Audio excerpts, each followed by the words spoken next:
Então, meus irmãos, enquanto a apostila está sendo entregue, você que não está esperando apostila nenhuma, por favor, olhe para mim, para nós começarmos. Então, eu queria dizer para os irmãos, para as irmãs, que vamos continuar tentando oferecer para vocês ferramentas que vocês possam usar na tarefa de vocês, não só de comunicar o Evangelho, mas agora aqui nós estamos falando de forma especial, né, de ensinar a palavra de Deus, ensinar as primeiras doutrinas, os primeiros ensinamentos, os primeiros princípios da vida cristã. Não querem sentar? Estejam à vontade, podem sentar ou sair, se for cá.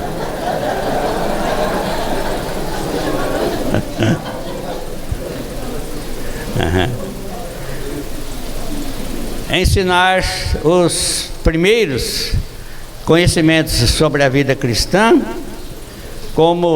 ensinar como Paulo falou no seu discurso aos presbíteros de Éfeso, ensinar todo o conselho de Deus, porque nós estamos no momento da formação das igrejas indígenas, estamos no momento da formação da capacitação dos obreiros indígenas. Temos muitas igrejas indígenas lideradas, todas elas por obreiros indígenas, e eles mesmos precisam de ferramenta para passar o conhecimento que eles adquiriram para os crentes novos. Eu não gosto de dar toda hora exemplo do xerente, né? Mas como o exemplo do xerente é um exemplo diferente, hoje eu estou produzindo os estudos lá em Brasília, no tempo que eu estou lá, que eu passo 2, 3 meses em Brasília e 2, 3 meses na tribo. E quando estou na tribo, a gente reúne os líderes e faz o trabalho de capacitação de líderes. Mas para os crentes novos agora estão nas mãos dos líderes. Nós temos cerca de 20 igrejas indígenas lá entre os xerentes, e a mesma quantidade ou mais de líderes, né? 3 deles consagrados oficialmente como pastores, reconhecidos pastores a nível nacional.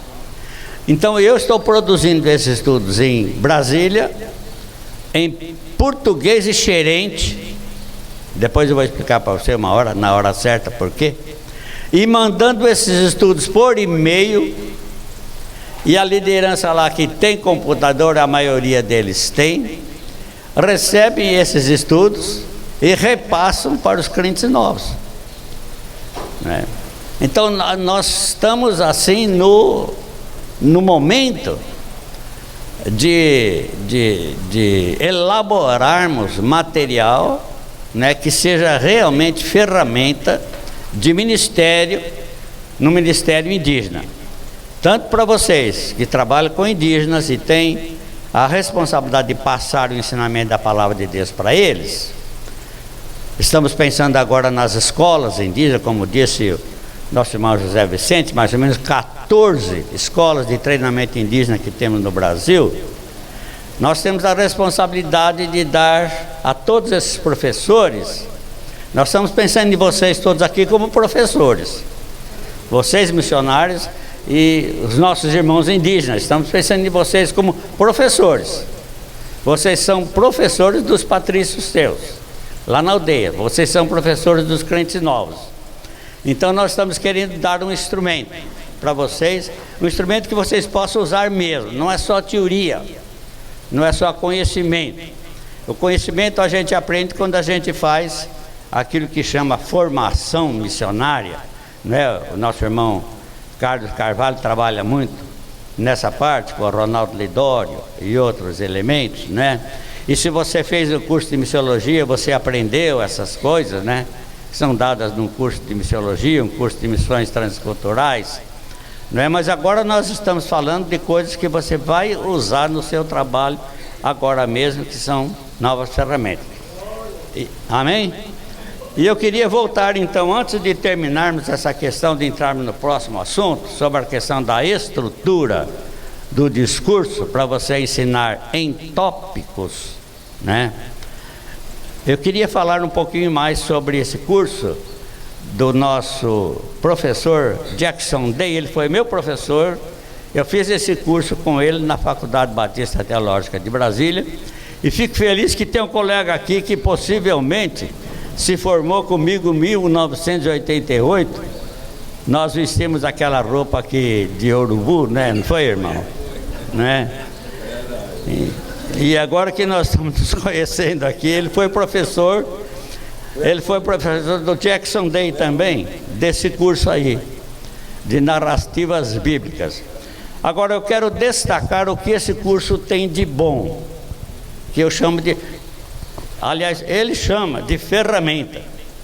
Aqui eu tenho exemplares do curso do Jackson Day, e ali vocês têm o site, onde vocês podem encontrar todo o material dele. Ele chama justamente de ferramenta. As narrativas bíblicas, ferramentas para comunicar o Evangelho. E ele não descobriu que isso aqui é ferramenta por acaso, não. Ninguém assoprou no ouvido dele. Ele era missionário no Nordeste, e a experiência dele é essa. Quando ele ensinava em tópicos, hoje vamos falar sobre o pecado, hoje vamos falar sobre a justificação, hoje vamos falar sobre o perdão. Ele disse que percebeu que a classe não acompanhava. Aí e cada vez que ele contava uma história, uma parábola, ele percebeu que todo mundo acompanhava melhor. Aí ele fez um cursinho para o pessoal dele lá, sobre narrativas bíblicas. Quando ele foi convidado para lecionar na Faculdade Teológica Batista de Brasília, em Brasília, aí ele melhorou o curso, implantou o curso lá na faculdade, e tem o curso todo aqui. Agora, o bom desse curso é que você, se você quiser ensinar todas as histórias bíblicas, começando do Gênesis e indo até o Novo Testamento, você pode. Se você tiver tempo para isso, tiver classe contínua para isso, você pode fazer. Mas você não precisa ensinar todas. Você pode ensinar o seu aluno a ensinar a história bíblica. Certo? Então, essa é a vantagem desse curso. O curso não somente ensina você a ensinar histórias bíblicas e mostra para você a vantagem de trabalhar com histórias bíblicas, mas o curso ensina você a analisar uma história bíblica. E nessa análise da história bíblica, não é? Você começa, ele tem aqui os dados todos, você começa com alistar os acontecimentos na ordem que eles se deram. O que aconteceu primeiro, o que aconteceu depois, o que aconteceu depois, e vai assim por diante. E você não pode imaginar o quanto que você percebe da história quando você começa a anotar. Primeiro foi isso, depois foi isso, depois foi isso, depois foi isso. Aí você pega e anota os acontecimentos importantes. O que aconteceu nessa história que é importante? A lista. Aí você anota o acontecimento mais importante de todo, que ele chama de ponto culminante. Qual é o ponto culminante da história? Por exemplo, a história de José, o ponto culminante é o encontro de José com seus irmãos. Não é? Pastor, nós estamos acostumados com ver ponto culminante no final. Nem sempre, boa observação. O ponto culminante pode não estar no final. O ponto culminante quer dizer aquele mais importante. Então, na história de José, é quando José se encontra com seus irmãos. Agora, quem é que lê a história de José e quando chega no encontro com seus irmãos, quem é que não chora? Quem lê aquela história e chegar naquele ponto, lê sem chorar, tem que passar pelo purgatório antes de entrar no céu. Porque é um negócio fora de série, não é? Sadraque, Mesaque, Abednego jogados na fornalha. E quando o rei vai lá olhar, aqueles anjos andando ali ao redor, né? Daniel jogado na cova dos leões, Sansão derrubando o templo, empurrando as colunas, matou muito mais gente na morte dele do que durante toda a sua vida. Esse é o ponto culminante, né? Jesus Cristo, na sua morte, ganhou multidões que, como a areia do mar e as estrelas do céu, ninguém pode contar. Então você vai analisando assim, aí você alista os atores principais, os personagens principais da história, né? E os personagens coadjuvantes, os personagens secundários. Assim você vai analisando. Quando você termina essa parte, vem a parte melhor do livro de Jackson Day, e foi justamente nessa parte que eu descobri, esse aqui dá para a gente adaptar para o xerente, né? Vem a parte que ele diz, lições extraídas da narrativa. Aí você vai extrair, conta a narrativa, a classe está acompanhando e tudo, aí você vai extrair as lições. Essas lições extraídas da narrativa, elas devem ser extraídas em conjunto, o professor com os alunos. Então, antes de você dizer para você, olha, essa lição está ensinando para nós assim, e plaf, faz aí uma declaração teológica do que a lição está dizendo. Não é assim. Nós estamos ensinando indutivamente. É para o aluno indígena que está sendo formado como professor que vai ser. É para ele ser induzido a enxergar com os próprios olhos as lições que aquela narrativa tem, que são aplicáveis para a vida dele, no contexto da aldeia, para a sua realidade dentro da aldeia, de acordo com a sua cultura. Por exemplo, se nós estamos estudando a história de Caim e Abel, para nós, cultura brasileira, Caim matou Abel, tanto faz se Caim matou Abel ou se Abel tivesse matado Caim. Mas para o xerente não. Porque para o xerente, o irmão maior, o irmão mais velho, tem primazia sobre o irmão mais novo. O irmão mais novo não trata o irmão mais velho com o pronome comum. Ele trata com o pronome honorífico. O mesmo pronome que ele usa para o pai, para a mãe, para o presidente da república, e que ele usa para Deus. Então ele tem um respeito pelo irmão. Em contrapartida, o irmão mais velho é um tipo de guardador do irmão mais novo, não é? Então o papel do irmão mais velho é proteger o irmão mais novo. Eu não sei se é assim lá com vocês também. Desculpa. É assim, né? O irmão mais velho, ele tem o dever de, não é? Então, quando a gente está contando a história, vamos tirar exemplo dessa narrativa. Olha, das Dequá matou Dapanauim. O irmão mais velho matou o irmão mais novo. Toda a classe. Mas isso não pode. O irmão mais velho não pode matar o irmão mais novo. Então a lição que eles vão tirar dali é muito mais forte para eles do que para nós. Então tem que deixar a classe. Aí está exatamente o lugar onde eu costumo dizer que é o lugar onde pode nascer uma teologia indígena, não é? Ou então vamos dizer que eu estou contando a história, nós estamos contando a história dos primeiros discípulos. Quem primeiro encontrou Jesus foi André. Ele ficou sabendo da notícia e foi contar para o seu irmão. André, o irmão mais novo da Panã, levou o irmão mais velho das Dequá a Cristo. Pode? Na cultura xerente? Não pode. Porque o mais novo, ele não tem nem sequer coragem de contar alguma coisa nova para o irmão mais velho dele, porque ele tem respeito, não é? Ele não pode.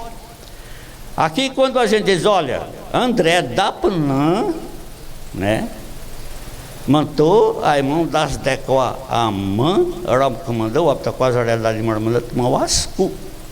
O irmão mais novo que pregou o evangelho para o irmão mais velho, né? Aqui tem uma contracultura. Aí você deixa a classe pensar. Aí ele vai dizer, né?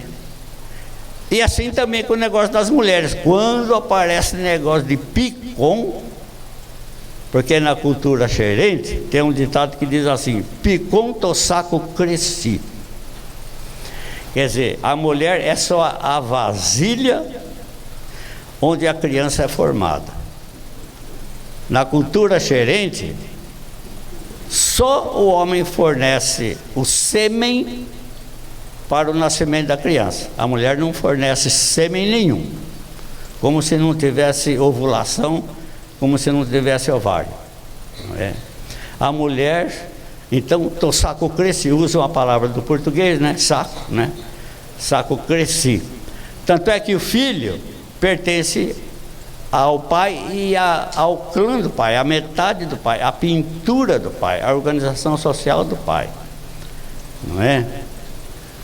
Se o casal se separa, a criança pode estar sendo amamentada, os pais, conforme eles, nem todos, arrancam a criança da mãe e leva lá para o seu lado, para o seu bando, porque ele é o dono da criança, não é? Então quando a gente está lendo história bíblica, chega num lugarzinho assim, não é? Deixa o pessoal pensar, deixa o pessoal ver que lição a Bíblia está falando a respeito da mulher, do valor da mulher. Tanto é que lá entre os xerentes agora, a liderança xerente, os nossos pastores, eles estão dizendo ao contrário agora. Eles estão dizendo: o optoquasaré da mãe, para Deus, picom, saco crescicundi. A mulher não é só a vasilha, não. O optoquasaré tetal é um picunduré da semana subinsuta. Deus está chamando para ele, para o trabalho dele, as mulheres também. Amém? Amém. Isso você vai passando, você tem campo, você tem lugar, você tem oportunidade aqui para deixar a classe pensar. Então você está formando. Ok, mas ele continua. Depois de tirar as lições, ele ensina como preparar um sermão em cima de uma narrativa, como fazer um estudo bíblico em cima de uma narrativa, como encenar uma narrativa. E olha, os indígenas, nesse negócio de encenação, ganham de nós de 10-0, viu? Porque eles são peritos nesse negócio de imagem e representação. Nós temos uma menina lá, Betânia Cusadi, o nome dela é irmã do pastor da igreja onde nós trabalhamos. Ela está fazendo educação cristã na Faculdade Teológica Batista de Palmas, termina esse ano, e a Convenção Batista de Palmas já decidiu que vai adotá-la como missionária para ela trabalhar com o xerente, né? E ela prepara teatro com as meninas, com os rapazes lá, e faz apresentação de teatro que você chora, negócio tocante. Eles têm um dom tremendo para isso, não é? Eu tenho um livrozinho dessa grossura assim, sobre dramatização, está em inglês. Tem vontade, com figuras, tudo, de traduzir aquilo para o português, depois traduzir para a língua indígena, né? Mas já pensaram os próprios índios fazendo uma encenação de Abraão oferecendo Isaac? como sacrifício, não é? Levando o menino lá. Eu me lembro que o Jackson Day fez a gente fazer essa encenação de Isaac, não é? Uhum. Aí eu era o filho, né? Eu era o filho. E o camarada estava me levando, né? Aí ele falou assim: ô meu filho. Aí eu imitei o Chico Anísio e falei: ô pai.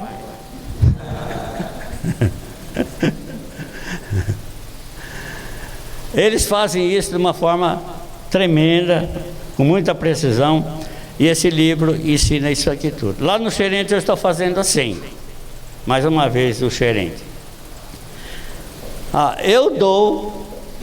Eu ensino, vamos dizer, 3 histórias. A gente analisa juntos, tira as lições da história juntos e tudo, faz a apresentação. Depois eu dou a tarefa, eu ensino 3. Eu não tenho mais a idade para ensinar as 400 e tantas histórias da Bíblia. Aí eu dou a tarefa para eles agora ensinarem. Cada um escolhe uma história bíblica, vai lá na frente e ensina, né? Aí todo mundo comenta, todo mundo ajuda, e cada um tem a sua oportunidade. De modo que a gente não somente usa narrativas para ensinar a Bíblia, mas passamos para eles as narrativas como uma ferramenta de trabalho para eles usarem as narrativas bíblicas para ensinar para os outros. Aí o resto da história bíblica eles contam. E eu garanto para vocês que vão contar melhor do que eu. Um pastor indígena se levantando para falar, né, da parábola do semeador, no capítulo 13 de Mateus, mas ele vai falar muito melhor do que eu, 1000 vezes, acostumado como eles estão com esse negócio de plantar e lavoura e tudo isso. Outro dia um lá falou da pesca, né? Que o pescador pegou na rede, uns peixes eram bons, ele guardou, os peixes eram ruins, ele jogou fora. Eu vou dizer para vocês, viu? O negócio era tocante, era pungente, porque de pescar ele conhece muito mais do que eu, muito mais do que qualquer um de nós aqui. Amém? Então isso aqui é ferramenta de trabalho. Ah, sim, e ele tem também esse outro livro aqui. Aliás, ele tem aqui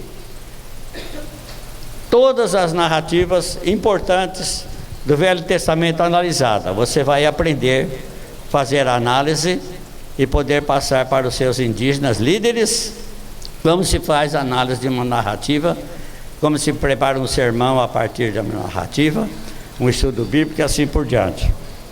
E ele tem esse aqui também muito interessante: doutrinas usando narrativas bíblicas. Você pode ensinar doutrina usando narrativa bíblica. Quer falar sobre santificação? José no Egito, não é? Daniel na Babilônia, e vai aí por diante, né? Quer falar sobre o perdão? José no Egito ainda, na hora que ele se encontra com os irmãos dele. E você vai descobrir quanta doutrina, quanta teologia você encontra no contexto das 400 e tantas narrativas que Deus permitiu que estivesse ali na Bíblia. Aliás, a revelação bíblica veio a nós através de uma sequência, como eu digo lá na apostila, né, de narrativas grandes e pequenas, né, fizeram parte do cenário aí da revelação de Deus. Essa água é minha, gente. Muito obrigado. Garanto que a quem não nega um copo d'água para um desses meus pequeninos discípulos, né, não perderá o seu galardão.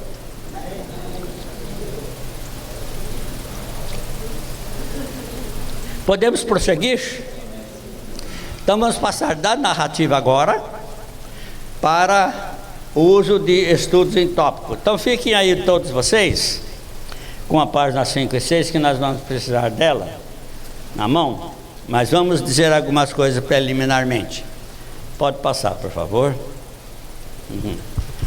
O discurso que nós conhecemos, que nossa sociedade usa e que nós aprendemos para preparar nossos sermões, estudos bíblicos no seminário, tem o nome de discurso linear. Ele é formado de linhas e partes e vai mais ou menos assim. Não sei se é novidade para alguém aí, né? 1 ABC, 2 ABC, 3 ABC, né? Primeiro lugar, em segundo lugar, em terceiro lugar, e vai por aí. Assim que nós estamos acostumados. Mas acontece que as sociedades no mundo toda não usam necessariamente essa maneira de ensinar primeiro, segundo, terceiro. Não é isso? Se você for lá entre o gerente, mais uma vez gerente, e for falar, por exemplo, pastor, eu queria falar sobre o perdão essa noite, posso? Pode falar. Então você vai falar, você vai chegar lá e vai dizer para o pessoal, né? Eu estou muito contente de estar aqui essa noite. Todo mundo fala isso, né? I'm so happy to be here tonight, né? Estou muito contente de estar aqui essa noite. Não tem problema, eu traduzo tranquilo. Em Toiti, Tocanã, Maranã e Nimuranã. Estou contente de estar aqui essa noite. Eu vou falar com vocês essa noite sobre o perdão. Não tem problema nenhum. Estou apta com as oré, Roma, Marconsanã, Datawamaramen, Pibumana, Osato, Aimakbai mesmo. Eu vou falar para vocês o fato que Deus deixou as coisas ruins que nós fizemos por nada. Deixou por nada as coisas ruins que nós fizemos. Eu estou indo muito bem.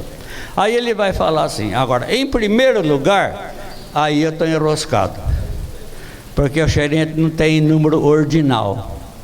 Primeiro, segundo, terceiro, quarto, quinto. E não é assim, primeiro ponto, segundo ponto, terceiro ponto, não é assim que o gerente divide o seu discurso. O nosso discurso tem uma divisão, que é uma divisão digital. 1, 2, 3, 4, 5, 6.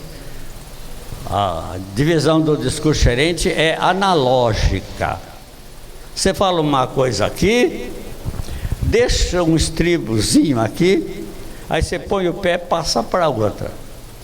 Aí passa para o segundo argumento, deixa um estribozinho ali, põe o pé, passa para outra. É uma mudança analógica. E geralmente tem assim, o tema que você quiser falar, você anuncia logo no começo, está bem no centro. Aí você faz um círculo ao redor assim, não é? De argumento até fechar o círculo. Então, enquanto que esse discurso nosso é linear, formado de linhas e partes, as sociedades orientais, geralmente, mas as sociedades indígenas também, fazem um discurso mais ou menos de forma circular. É o discurso chamado de ponto e todo. A próxima, irmã. Vamos ler junto?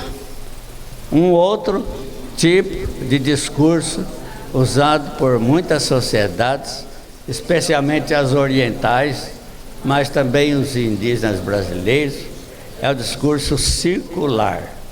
Ele é formado de ponto e todo, com o tema no centro do círculo e os argumentos à volta até a conclusão. As divisões desse tipo de discurso são feitas de forma analógica. Não tem primeiro, segundo e terceiro. Você tem que aprender o jeitinho de pular de um argumento para o outro. No começo dá um trabalhozinho, mas depois fica tão fácil, porque todo mundo sabe o que é estribo de cavalo, né? Você põe o pé para subir. Cavalo que não tem aquele estribo ali, não está em cavalo em pelo, o camarada tem que ser esperto, né? Não é? Posso contar piada? O recruta foi para o exército. Primeira coisa que o sargento fez foi dar um cavalo para ele. Aí disse, seu sargento, o senhor me desculpe, mas eu nunca montei cavalo. Aí o sargento falou: não tem problema, esse cavalo também nunca foi montado. Isso é só para relaxar. Então, eu não soube desenhar direitinho aí no PowerPoint, mas uma amostrazinha próximo de um discurso circular.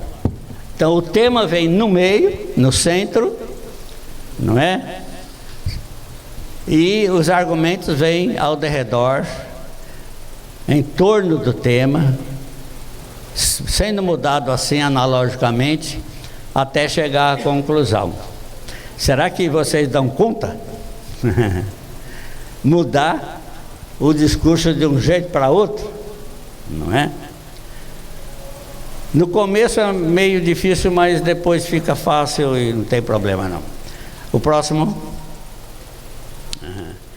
Agora eu queria que vocês lessem aí bem devagar, que está na apostila. Está bem aí na apostila, né? Então vamos lá.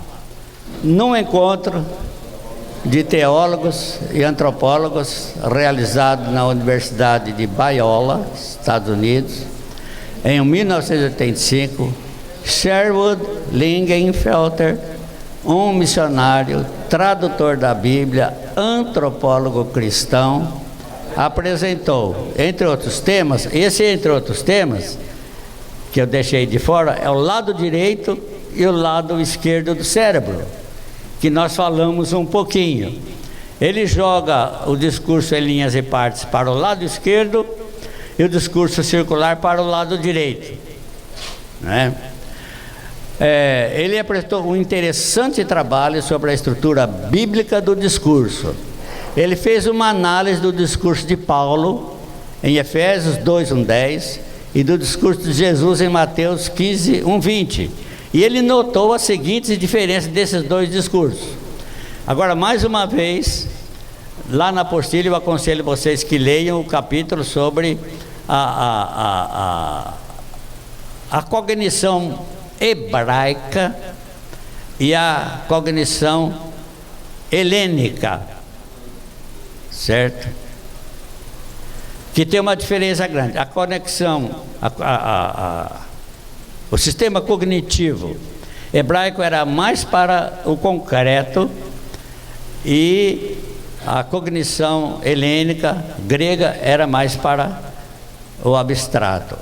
Então ele viu essa diferença no discurso de Paulo em Efésios 2:10, comparando com o discurso de Jesus em Mateus 15:20. Em Mateus 15:20 tem a questão do lavar as mãos, que os fariseus disseram: olha, seus discípulos estão comendo sem lavar as mãos.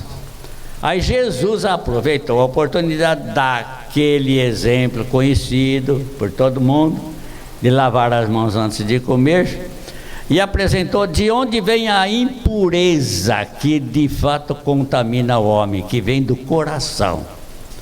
Ele fez um discurso, mas não no sentido primeiro, segundo, terceiro e quarto.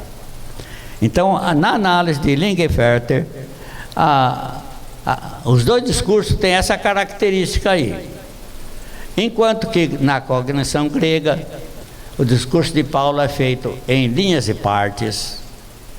Na cognição hebraica de Jesus, o discurso dele tem a característica de ponto e todo. O ponto, impureza espiritual, está lá no meio. Aí ele faz todo o argumento ao redor, não é? Vocês estão falando de desobediência, que quem não lava a mão é desobediente. Aí ele pega aquele estribo da desobediência e vai: desobediência é não honrar o pai e mãe, e vai de estribo em estribo, não é? Passando de um argumento para o outro, fazendo a volta toda, até chegar no ponto de dizer assim: não lavar as mãos não contamina o homem. O que contamina o homem são aquelas coisas que saem do seu coração, não é? Então, o de Paulo era linhas e partes, enquanto que o de Jesus era ponto e todo. Paulo focalizava ideias, Jesus focalizava imagens. O argumento de Paulo era abstrato, o argumento de Jesus era concreto, todos eles concretos. A estrutura de Paulo era dicotômica e a estrutura dos discursos de Jesus era holística, global. O desenvolvimento do discurso de Paulo era linear, primeiro ponto, segundo ponto, terceiro. O desenvolvimento do discurso de Jesus era circular. Depois, sequência digital, sequência analógica, abordagem analítica, abordagem sintética. Então nós estamos acostumados com esse discurso aqui, para a gente falar bem para os indígenas, e quando eles vão fazer o discurso, pode ser que agora, depois que fez ensino médio, alguns já fez faculdade, aprenderam a fazer o discurso igual a nós e fazem. Não é? De vez em quando eu escuto o gerente dizer lá, primeiro eu quero falar para vocês. Aí já vem o primeiro ali. Não segue no segundo, terceiro, quarto, mas pelo menos o primeiro está ali. Aprendeu na escola lá fora. Não é? Porque o velho gerente nunca fala. Em primeiro lugar eu vou falar, não, de jeito nenhum. Ele começa desenhando um cenário aí, né? Tá bom? Alguém tem pergunta? Alguém quer fazer uma observação? Ok, meu irmão.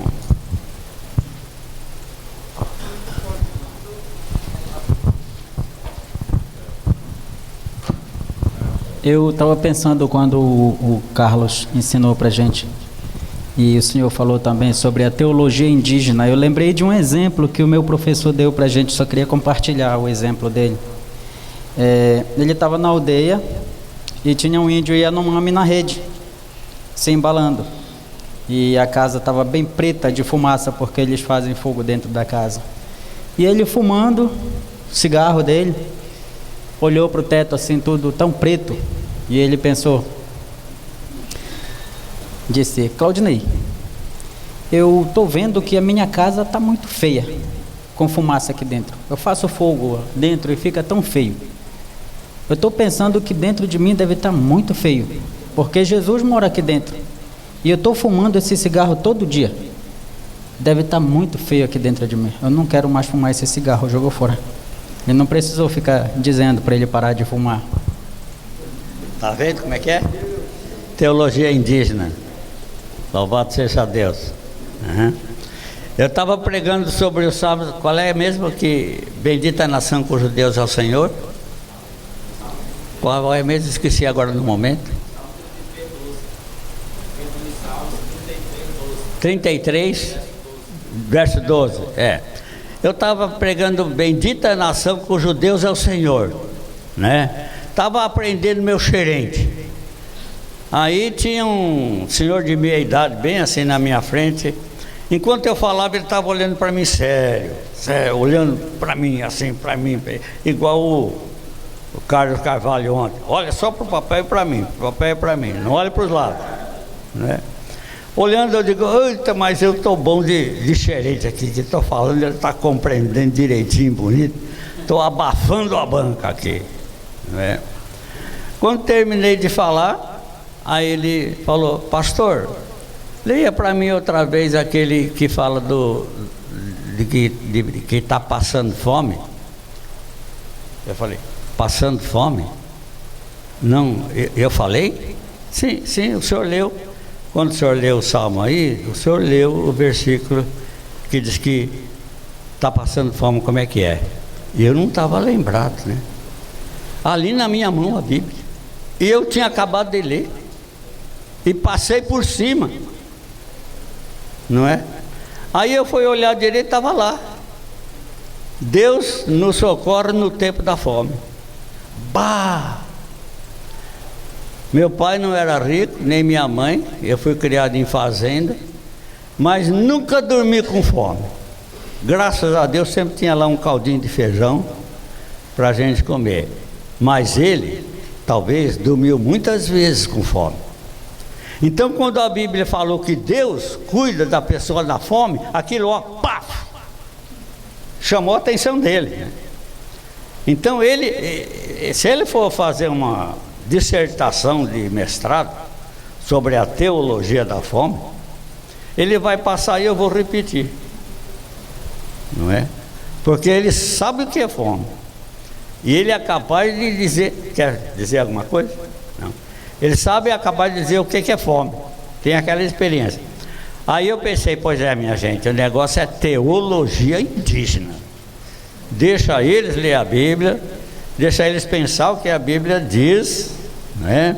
Aí eles vão comparar a Bíblia com a cultura, a Bíblia com a vida deles e vão formar. Não vai deixar de ser Eu sei que às vezes a denominação do missionário, seja ele presbiteriano, seja ele batista, né, seja da Assembleia, às vezes a denominação fica com medo, né?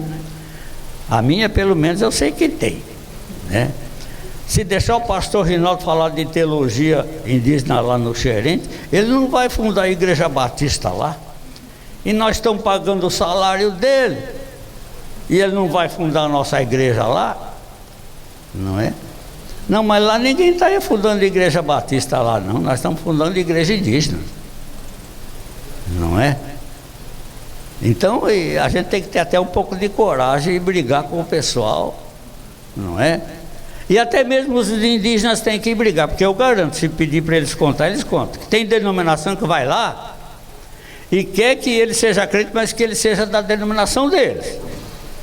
Bota o nome lá na parede da igreja e fala para ele: ó, você não vai na igreja do outro, não. E vai, em vez de levar o evangelho da comunhão, da fraternidade, né, da igreja unida, leva a divisão denominacional, junto com o evangelho que eles levam. São crentes como nós, pregadores como nós, creem na palavra de Deus como nós, pregam a salvação. As pessoas que aceitam o evangelho por eles são salvas. Vamos juntos no dia do arrebatamento, não é isso? Mas ficam lá com um nome diferente. Na hora que faz a reunião, um não vai para a reunião do outro e tudo. E é por isso que cada ida minha lá no Xerente, igreja indígena, nós já decidimos lá que todas as igrejas xerentes têm que fazer a disciplina de igreja indígena. Porque o Aptaquazaré da Mandacicrencton Zé, a igreja indígena, né?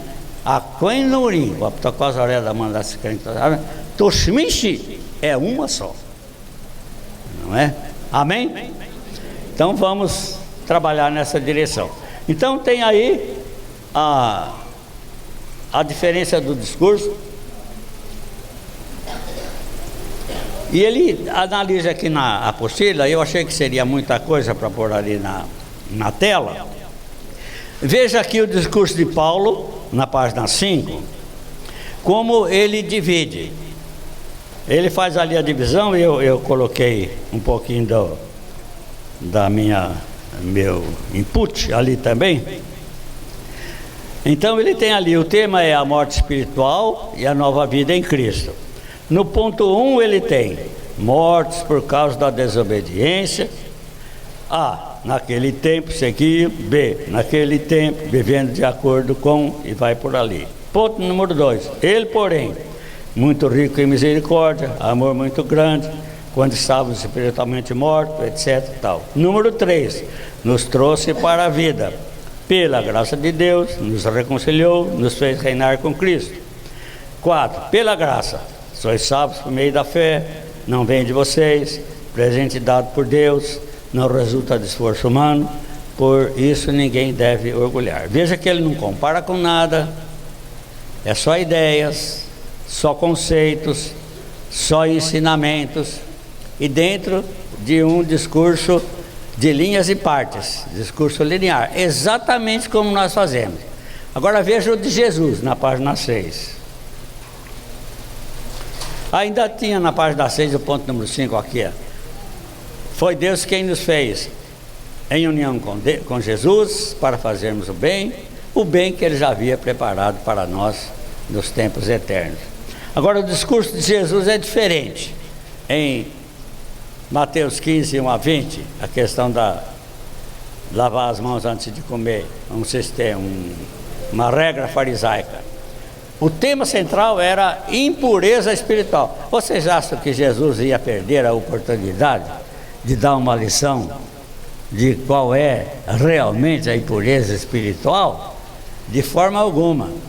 Então ele começa aqui pela esquerda, Estão falando em desobediência? Então, desobediência é não lavar as mãos. Desobediência é não lavar as mãos. Número 2, desobediência, meus filhos, é não respeitar os pais. Aí fala deles. Depois, desobediência, vocês honrar apenas com a boca. Vocês estão falando de desobediência? Vocês honram a Deus somente com a boca e não com o coração. Vocês que são desobedientes. Vê como é que ela vai pegando analogicamente? Então entra na impureza. Impureza não é o que entra na pessoa humana, mas é o que sai. Vocês são guias, cegos, plantas arrancadas. Impureza é a impureza que sai da boca, porque ela sai do coração. E termina dizendo: não há desobediência em não lavar as mãos. Aí eu ponho aqui: assim vê-se finalmente que o discurso de Paulo é digital, linear, dicotômico, abstrato, analítico, característico do raciocínio lógico, enquanto que o discurso de Jesus é analógico, circular, holístico, concreto e sintético, característico do raciocínio relacional concreto. Tá bom? Aí eu dou aqui a literatura, que vocês, está ali também, não é? Passa para o outro que tem. Não, o discurso de Jesus eu não pus aí não, né? Nós estamos analisando aqui na apostila. Muito obrigado, tá certo. Eu acho que eu pus a literatura aí, veja. Não, eu não pus. Eu só aconselho que vocês leiam. Vocês pegaram bem a questão do discurso, tem problema? Tá tudo bem? Vocês garantem que vão fazer? O Carlos disse que não pode mentir. À tarde nós vamos fazer o teste, nós vamos exercitar. Levante a mão aqueles que acham que dá para experimentar. Eu quero ver. Acha que dá? Para virar o discurso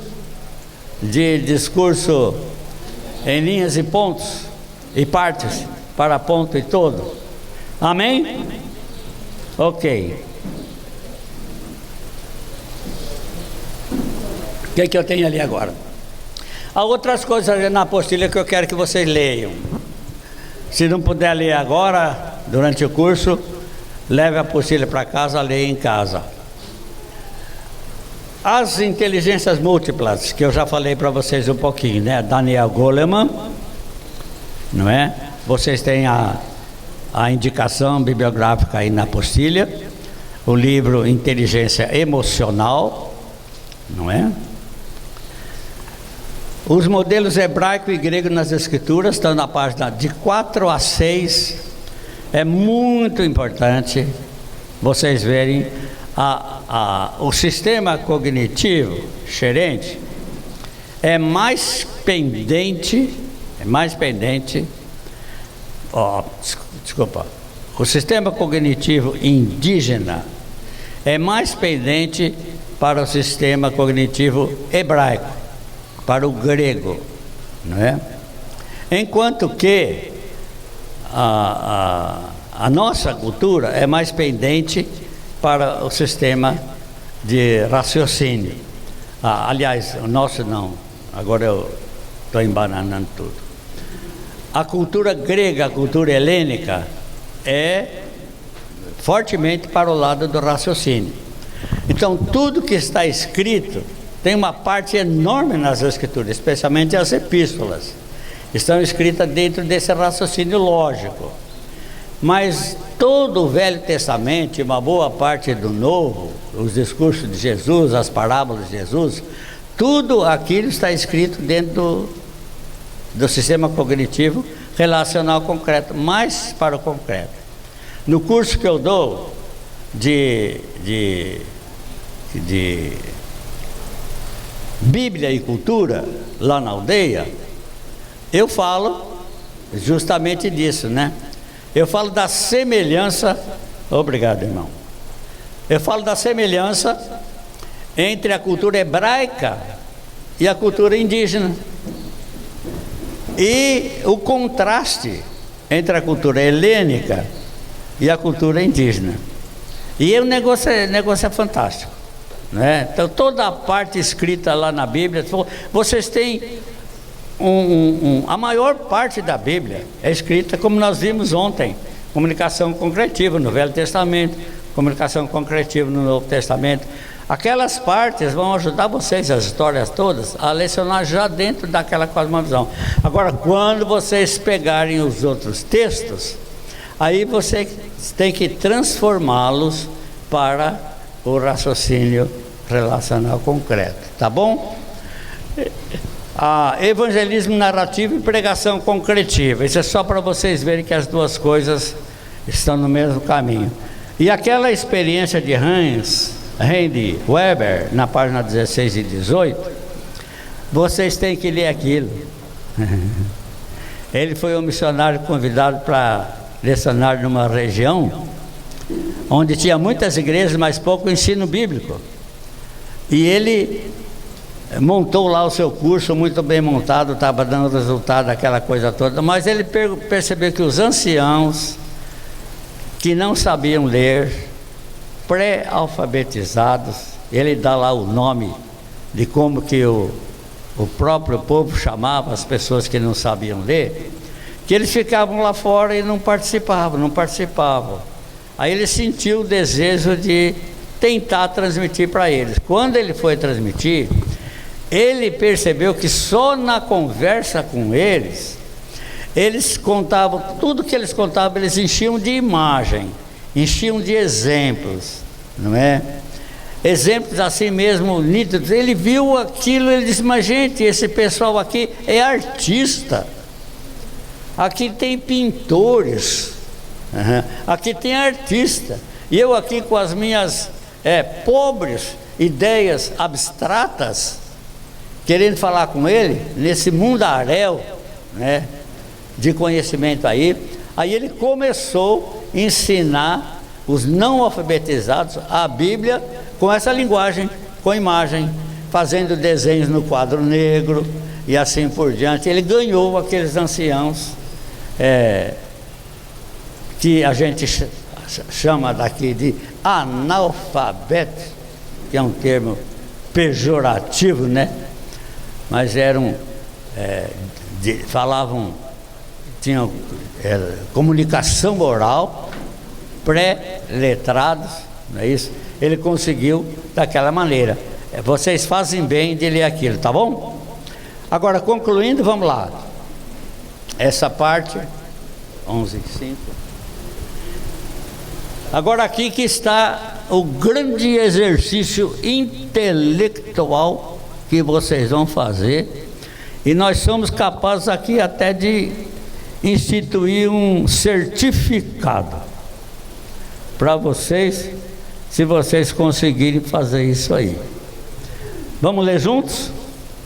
Os comunicadores judeus do Novo Testamento, num esforço de contextualização, tiveram que tirar o Evangelho do casulo do judaísmo, expresso em categorias mais concretivas, para vertê-lo em categorias lógicas para a cultura helênica. Agora, missionários de hoje, as culturas indígenas precisam fazer o contrário. Eles têm que deshelenizar o Evangelho para vertê-los às categorias mais concretas das sociedades indígenas.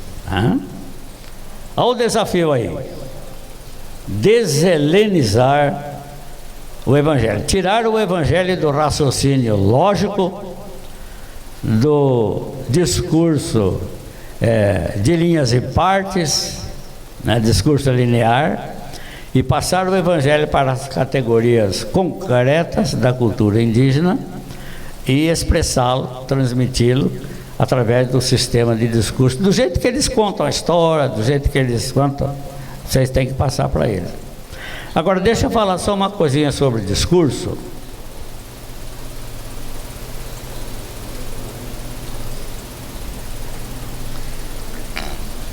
Me perdoe de voltar ao exemplo nosso lá com o gerente. Quando eu fiz histórias bíblicas, ferramenta para a evangelização, a pregação do evangelho, eu pensei, vou voltar lá para o gerente, só história bíblica, não quero saber de mais nada. Não vou mais pregar sobre tópico nem nada, especialmente porque o Jackson Day tinha experimentado pregar em tópico lá no Nordeste e não deu certo. Não deu certo para ele, não dá certo para mim também. O que serve para o Jackson Day serve para mim. Então vamos só da história. Aí quando eu estou trabalhando, me veio o pensamento: escuta, Reinaldo, mas você é bobo. O gerente é exímio discursor. Ele faz um discurso que não é brincadeira. Aliás, eu já mencionei um pouquinho disso, né? Especialmente o discurso apologético, né? Ele faz aquele discurso que é uma beleza. Então eu posso também fazer discurso. E até aprendi, né? Aprendi, eles lá estão sempre dizendo: pastor Rinaldo, faz discurso aí para nós escutar, né? E ele sabe, olha, se ele sabe fazer discurso, então tem como comunicar o evangelho através do discurso também, não é? Aí eu fui buscar essa literatura que a gente já tinha lido por cima, sem prestar muito atenção, né? E incluí também na metodologia, no instrumento nosso lá, transmitir através de discurso, mas nessa maneira de deshelenizar o evangelho, não é? E apresentar dentro das categorias mais concretas da cultura indígena. Bom, até aí a questão das histórias bíblicas é o nosso primeiro ponto de como pregar de forma concreta, e até aí também o nosso segundo ponto, como elaborar discursos para pregar sobre temas. E são temas nas escrituras que você não pode deixar de pregar, não. Como eu tenho ainda a noite, né? A noite ainda é minha, né?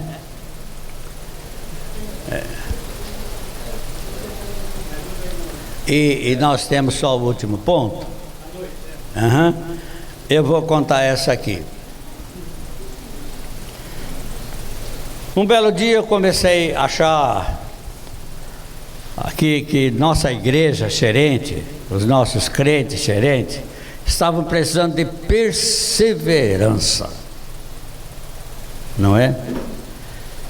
Um se convertia aqui, com poucos dias tinha abandonado, e outro que era um crente mais antigo lá também abandonou, e a maioria dos crentes, 30 elementos vão lá para o batismo, e nos próximos cultos você tem quase os 30 lá, depois só tem 20, depois só tem 15, depois só tem 10, só tem 5, não sei se acontece assim também lá com os nossos irmãos, né?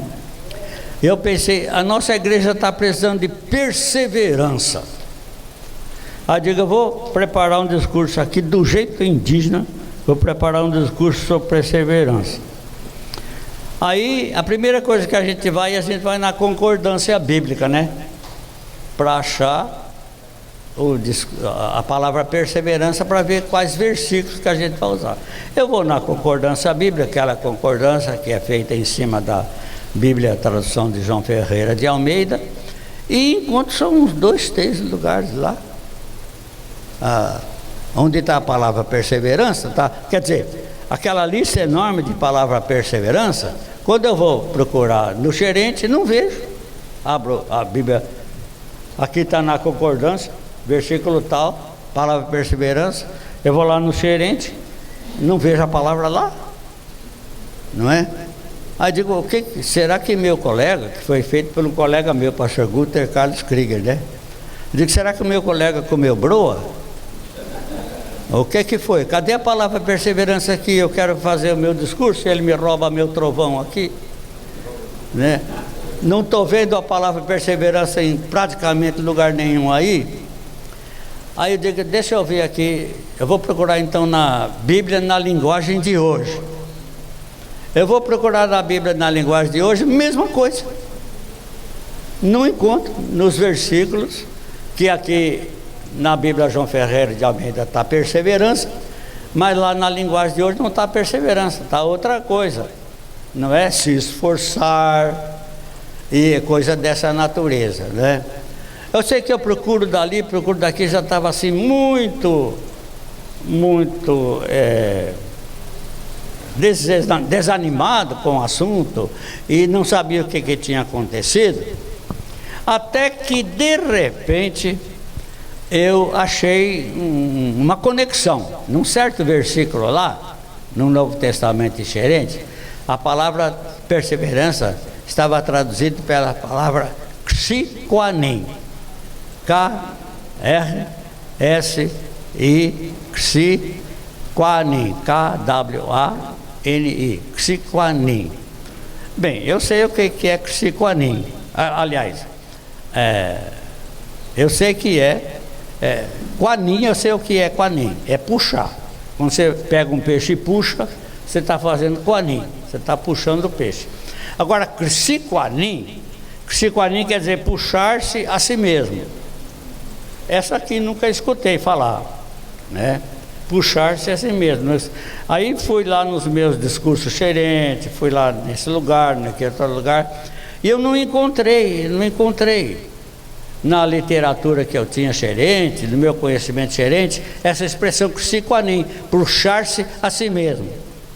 Com todo respeito aos nossos irmãos indígenas aqui, o xerente também, desculpe os xerentes que estão lá longe, o xerente, ele não se puxa a si mesmo para frente muito não. Ele larga logo o negócio. Experimentou uma vez, experimentou duas, não deu, ele larga. Aí muitos de nós somos assim, né? A gente experimenta uma vez, duas, não deu, a gente pega e larga, né? Então eu não estava achando. Aí eu fui, não, agora eu vou atrás, eu vou cavucar isso aqui, que eu quero ver o que aconteceu. E também na igreja eu não escutava os irmãos falar xiquanim, né? Aí eu fui atrás e descobri que quando o colega tradutor está fazendo a tradução da palavra perseverança, a equipe de tradutores dele, falantes da língua nativa, né? Eles também não descobriram a palavra na língua. Aí quando é assim, o que eles fazem? Eles formam uma nova frase, que é nova para a língua, né? Mas que expressa aquele sentido, xiquanim. Então todo mundo concordou que perseverança iria ser traduzido para o gerente, né? Xiquanim, principalmente xiquanim monon, que quer dizer puxar-se a si mesmo para frente continuadamente. Puxar-se a si mesmo para frente continuadamente. Aí eu peguei, acendeu a luz. Digo, mas minha gente, isso aqui é maravilhoso.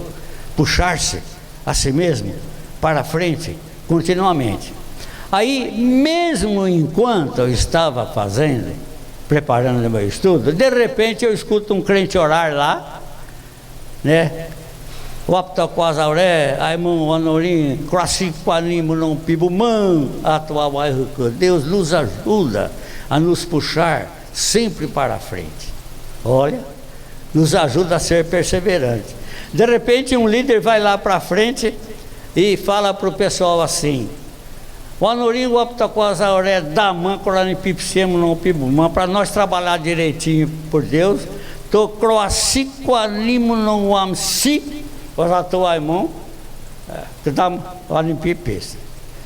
para nós servir a Deus, só mesmo nós se puxando para frente continuadamente cada vez. Eu digo, opa, aí está. Aí um belo dia eu recebi a incumbência, né? Tinha uma cerimônia indígena lá, o pessoal da FUNAI estava lá e tudo, uma formatura, alguma coisa assim. Aí eu pensei, eu vou falar sobre o xiquanim lá nessa formatura. Só que o líder indígena que me precedeu, ele roubou o meu trovão, não é? E falou sobre o xiquanim, viu? E ele falou para os alunos que estavam ali, não é? Ressucar, Raimundo Tumunon, Raimundo Chiqualipse, não com a Narranek, Mauaz, Recondinanek, Macarrão, escondi. O aluno que não se esforça, que não persevera, que não se puxa para frente continuadamente, ele não consegue terminar o curso dele. Eu falei, então agora tá bom demais. Só que eu tinha que trocar o discurso, né? Porque ele já falou sobre psicoaninha, eu não vou falar outra vez. Mas passado uma semana, a escola indígena que tem lá, de nível médio, lá no Xerente tem uma escola indígena de nível médio dentro da aldeia. E o diretor é índio, é xerente. Não é? Então teve a formatura da escola e o diretor me pediu para fazer um discurso de formatura lá, em frente de 300 alunos xerentes. Eu digo, agora está na hora do psicoaninho. Mas agora eu tinha material, a palavra certa, para falar para aqueles atores, né? Ressucar, sanambra, quai nurim. Aimão, chicoarim, psemo não com a. Aimão tem que mancar, um esconder. Aquele aluno que não se esforçar, não vai para frente, ele não se forma, ele não termina, não consegue terminar seu curso. Chicoarim. Então, às vezes, meu irmão, a gente tem esse negócio aí na cabeça que a gente aprendeu no seminário, não é?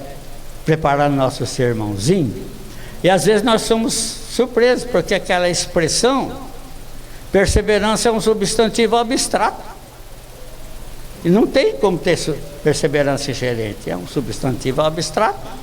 E então eles levaram para uma coisa mais concreta, puxar-se a si mesmo cada vez para frente, né? Então é esse tipo de transformação que a gente tem que fazer para a gente atingir o coração da moçada. Tá bom? Até que hora vai essa? Então, cadê o nosso militar? Tem que intervalo, agora não tem intervalo.